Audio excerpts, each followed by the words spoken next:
Bismillahirrahmanirrahim. Assalamualaikum warahmatullahi wabarakatuh. Selamat sore dan salam sejahtera untuk kita semuanya. Yang terhormat Bapak Wakil Presiden Republik Indonesia, serta seluruh peserta Rakornas. Ini giliran saya memberikan sedikit perakiran ancaman terhadap pelaksanaan Pilkada tahun 2024. Tadi secara lengkap sudah dijelaskan oleh KPU maupun Bawaslu tentang persiapan. Saya hanya ingin menyampaikan beberapa fase kritis pada pelaksanaan Pilkada. Yang pertama, pada saat pelaksanaan kampanye, ini juga banyak gangguan-gangguan, ancaman-ancaman yang berpotensi mengganggu terhadap pelaksanaan pemilu. Kemudian juga, pilkada. Kemudian yang kedua adalah saat Minggu Tenang, di mana di situ banyak terjadi adanya mungkin namanya Minggu Tenang, tapi kadang-kadang justru di Minggu Tenang itu tidak tenang. Disuruh banyak mobilisasi yang disitulah peran intelijen. Ya, tertutup kegiatannya, banyak gerakan-gerakan yang tidak terdeteksi tetapi berpotensi terhadap jalannya pelaksanaan pilkada. Ada intimidasi, kemudian ada disinformasi maupun money politics. Kemudian tentunya pada saat fase ketiga, di mana di situ sudah adanya penetapan calon. Ya, fase ini tentunya sangat berpotensi ada sengketa terhadap hasil pilkada dan akan menimbulkan sengketa terhadap para calon peserta pilkada. Dari beberapa fase tersebut, dari BIN itu memetakan adanya beberapa ancaman, tantangan, hambatan maupun gangguan. Di antaranya yang dari faktor eksternal, saya tidak akan terlalu detail karena saya yakin bahwa masing-masing wilayah beda ancaman, tantangan maupun hambatan dan gangguan. Di antara yang kami petakan adalah masalah radikalisme. Ini memang masih menjadi ancaman kita semua. Separatisme walaupun ini tidak di semua daerah. Kemudian tentunya kita jangan mengabaikan bahwa ada tangan-tangan invisible yang akan mengganggu terhadap pelaksanaan pilkada di daerah. Kemudian juga terorisme ini juga masih menjadi ancaman walaupun sekarang mungkin eskalasi tidak begitu tinggi. Cyber, ini saya pikir masalah cyber ini tetap menjadi atensi kita semuanya. Konflik horizontal, kemudian hoax, hate speech maupun fake news.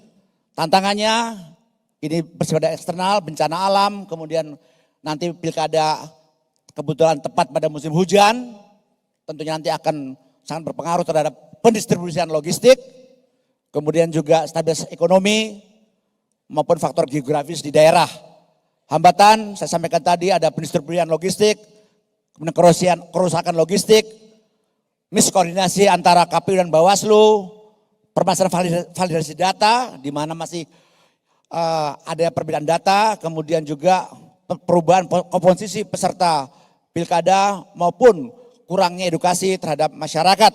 Gangguan yang saya temukan di antara polarisasi masyarakat, black campaign, kemudian netralitas ASN, ini juga menjadi gangguan yang mungkin nanti juga akan berpotensi menjadi konflik horizontal, jual beli suara, penggelembungan suara, money politik maupun bentrok antar pendukung.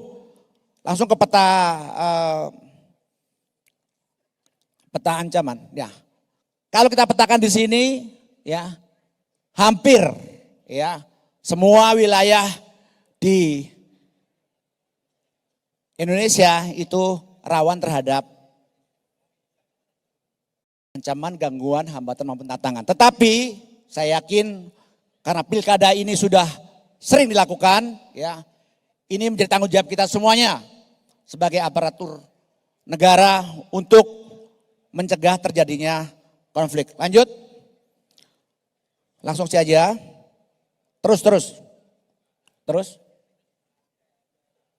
Saya tidak spesifik ya. Nanti mungkin dari para Kapolda, Pangdam sudah bisa memetakan. Saya langsung aja ke slide terakhir. Bagaimana khususnya aparatur intelijen, mana BINDA? Nah, BINDA yang sedikit, tidak ada suaranya, bagus. Ya, memang orang Intel kerja dalam kesenyapan, tapi jangan tidur. Biasanya Intel tuh gitu, ya, senyap, tapi tidur. Nah, jangan. Yang perlu saya tekankan adalah apa? Koordinasi antara aparatur intelijen daerah. Ya, ini penting. Karena apa? Saya lihat banyak yang masih ekosektoral. Ya, ada TNI, Polri, BINDA, Kejaksaan. Jangan kalau ada informasi dipek sendiri. Ya, saling sharing. Ini menjadi tantangan kita semua. Ya. Jangan up intel, ya. Istilahnya punya informasi mau dimakan sendiri. Tidak. Yang paling penting sharing informasi. Ya.